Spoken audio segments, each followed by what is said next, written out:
told you that there are 5 easy ways for you to deal with pressure in your life. Everywhere you turn these days, there's pressure, online, offline, family, finances, your fitness journey. So many things are coming against you in quick successions. But in this video, I'm going to be sharing with you practical things you can do right now to rise above the pressure, grow in spite of the pressure, and deliver amazing results no matter how pressured you feel. My name is Damilola Oluwatoyinbo. I am the pastor of kings, creative genius, King Wazir, multi-talented, multi-potential life, multifaceted, multi-miracle, multi-vitamin.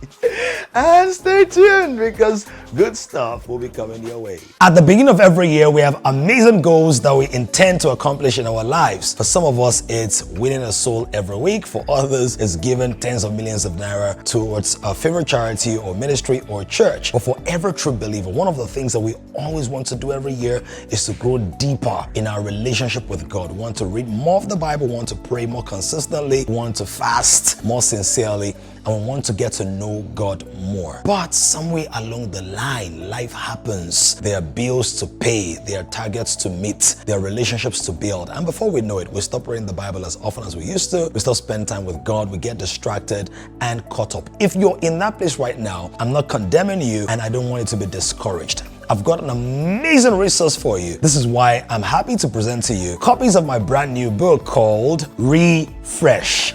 In this amazing book, you're going to learn how to rediscover and how to relish and enjoy the pleasure of God's presence. It's a 21-day devotional that has lots of powerful content and has premium material. In this, you will learn the basics of prayer, of waiting on God, of intercession, of reading the Bible, of meditating consistently, so that the Word of God is not like something you're reading from a textbook, but it really transforms your life. And one of the things I really love about it, which many other people who've read the book love about it, is that you have places for you to write out what you're going to do with what you've learned. There are also Bible passages that will help you reinforce all the core concepts in the pages of this book. So I wanted to place your order right now. It's going to change your life forever. It's time for you to refresh your walk with God and to grow deeper in the things of the Spirit.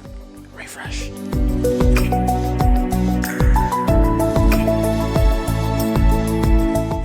All right, so let's get to it. Maybe you are a young man trying to go through life or paying your school fees, or maybe you're an older man, a family man, you've got a wife, maybe 2 or 3 wives, hopefully not, and children who are trying to suck your finances dry. Well, they're not trying to, but just have needs and demands. Maybe you're a pastor with a growing congregation of young people that you need to give to ever so often. Maybe you're a pastor's wife, just tired of the demands of life. Maybe you are a politician. You can't even understand why everybody feels like you're the real problem of your country. And maybe you are a citizen wondering why your politicians are acting crazy. Either way, all of us have pressure points. The most important thing is, how do we deal with it? So number 1 is identify the main source of pressure in your life. Now, typically there are many sources of pressure. Finances are there, health demands are there, academic requirements are there, sociological demands are there. But many times there is one core area that is giving you sleepless nights. There's one core area that's making you act out of character. There's one core area you can't seem to get a grip on. And that is the major one you need to deal with. Why is that important? Because if you can deal with that particular source, then what happens is you build the muscles, the skillfulness, and the blueprint to be able to tackle the smaller points of pressure in your life. So for example, in my life, one of the biggest points of pressure is the demands of people. People are always asking for counsel, for wisdom, for time with me, for money, for energy, for resources, for reconciliation, for opportunities, for internships, for employment. I could go on and on and on. I've identified that the greatest source of pressure in my life is not even the devil, it is people. So once you've done that, that brings us to number 2.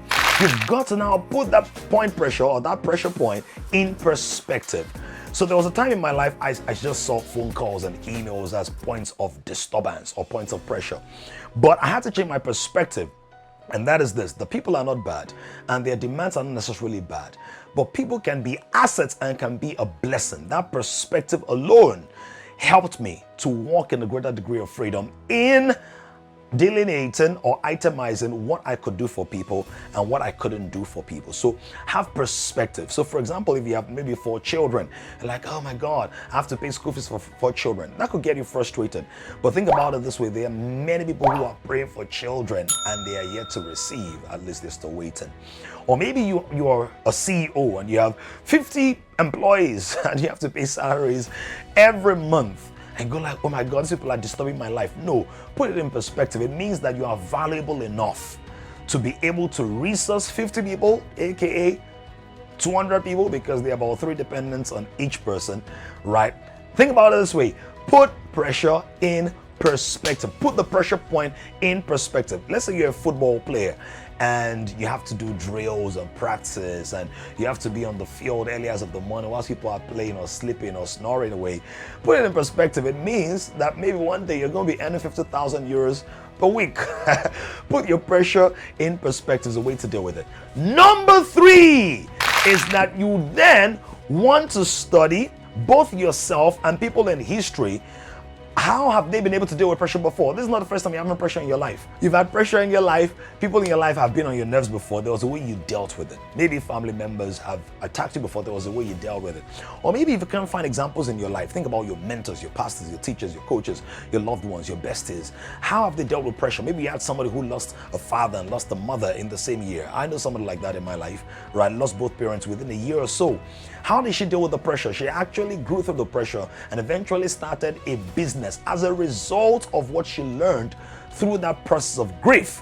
So think about the people who've gone through pressure. How did Nelson Mandela survive Robben Island, was in prison for 27 years, and he came out and said he wasn't bitter because he knew that if he was not forgiven and if he was bitter, he would be carrying the prison inside his heart. So study people who have gone through extreme pressure seasons or pressure phases and who walked through it. Or maybe in your life, maybe you had an extra year carryover. How do you survive it? Go back into those points and find out what you did to get out of it. Number 4, are you ready for this? Before I go on, have you liked this video? Have you shared this video? Have you subscribed to this video? Have you watch this video right now? I may not know much about you, but I know one thing about you. You are struggling with something, you have struggled with something, or you will struggle with something. It could be drugs, alcohol, pornography, gambling, low self-esteem, insecurity, spiritual backwardness, spiritual stagnation, inferiority, envy, lust, jealousy, or some other vice. As human beings, as we navigate through life, different oppositions and hurdles stand in our way, and many times we feel too ashamed or too afraid to seek help, or sometimes we're too tired because we don't believe that there is a way out. Good news is there is always a way out for somebody who receives light.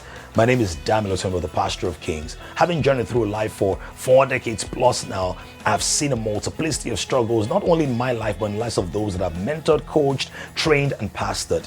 And now I'm super excited to bring the message of freedom to the nations of the world. So whether you're in Uganda, Kenya, South Africa, Ghana, Nigeria, Canada, United States of America, United Kingdom, I will be coming to you or somewhere around you over the next couple of months as I bring a message around freedom, that you can be free by the wisdom, the grace, and the power of God.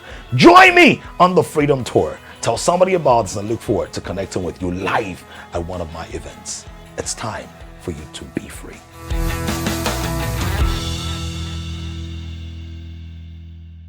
All right, so I hope you've liked this video, share the video, subscribe to this channel. Hope you've done that right now. Let's go to number 4. Number 4 is find the promise beyond the pressure.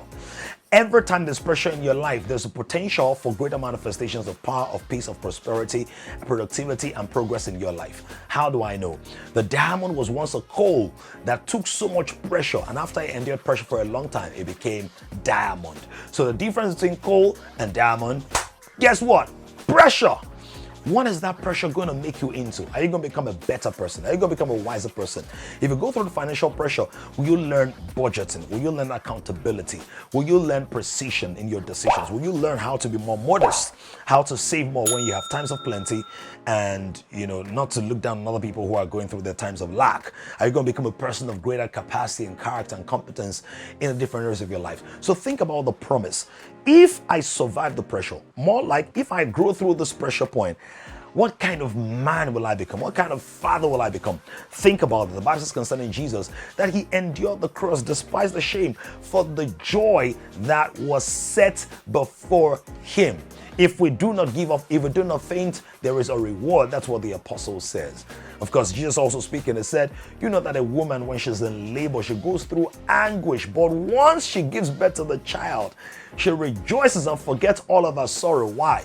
Because a child has been born. So every pressure in your life holds a promise within it, around it, or behind it. Don't be impatient to the point where you lose sight of the promise and you're just so blinded by the pressure. And number 5, this is something many people don't do enough of. You want to ask for help. There are times in our lives where he choke. He chokes is a Nigerian expression where that means, what does it mean? It means it chokes. It's choking. It choketh. The choke is it. You don't reach throat. Basically, it means that it's becoming suffocating. So there are some pressures you can deal with by yourself. You can pray about them, you can fast, you can push through, you can study, you can research. But there's a level of pressure that requires backup. So don't hesitate to ask for help, particularly from responsible, godly, helpful, and generous people. You want to be careful not to go and ask for help from those people that will always hold against you and say, you remember in 1776, I was the one that helped you out of that trauma, out of that sorrow, No, you don't want that in your life. You want people that can, out of the largeness of their heart and out of the generosity of their spirit, will say, oh, well, I'm glad I could be of help to you. So think about how to ask for help and try to ask for help from people who have a reputation of results, not a history of excuses and stories. We like to give bonuses. So let's go for the bonus, which is as important as all the other ones, which is pray, and pray. And the reason you need to pray is that there is a God who's always willing to answer, to hear, and to help you no matter how deep down in the dirt you feel you've been dumped by life or by circumstances. Prayer should be the steering wheel that guides your life. As a matter of fact, don't just pray when you're in pressure. Pray before the pressure comes so that the pressure will meet you prayed up and to not be able to pray on you. Come on now. Build muscles of faith in times of peace so that you can coast to victory in times of pressure. Be that person who has a consistent, dynamic, ever-evolving, ever-effervescent prayer life so that you are not weak, jelly-jawed, lean-livered, spineless wonder, spaghetti person, but you are edified, fortified to the point where the devil is horrified and God is glorified. You get it? So that brings us to the end of this video. Ensure that you take advantage of the offers around this video.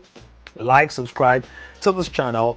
Tell somebody about the videos I post every week. Remarkable and very helpful. Practical, spiritual, profound, and relevant. Don't miss the next one. Until the next video, I'm Damilola Oluwatoyinbo, the Pastor of Kings. Keep on thriving in the things of God.